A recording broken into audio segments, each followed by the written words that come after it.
Awe siguro um dia hobby bonita na onda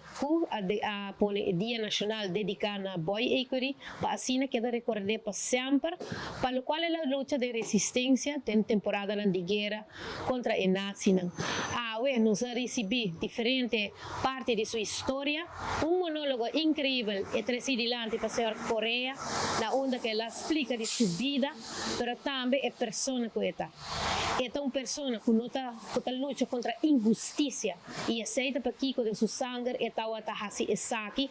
que criando de caso aqui todo é sentimento que também conhece para Kiko ela luta contra de parte aqui injustiça.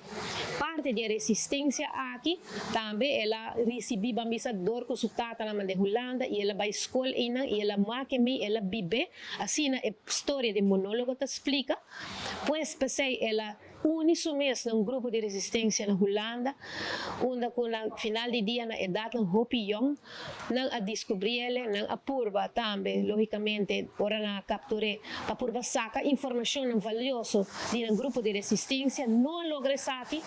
sobre ela bisa dicho Hopi importante que te queda gravar, se que não seguro, tá, em caso de sotata, não tem lugar para traidor. E com essa aqui na rebelde, e de caso aqui na fusila e junto com outro amigo na resistência.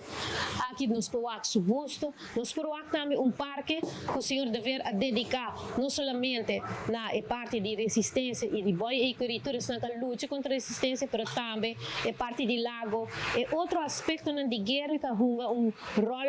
onde a Aruba a subministrar, de caso aqui fuel na barco, para também a brinca de temporada aqui bonito lugar, bonito parque, que aqui vai invitar o pueblo para Canadá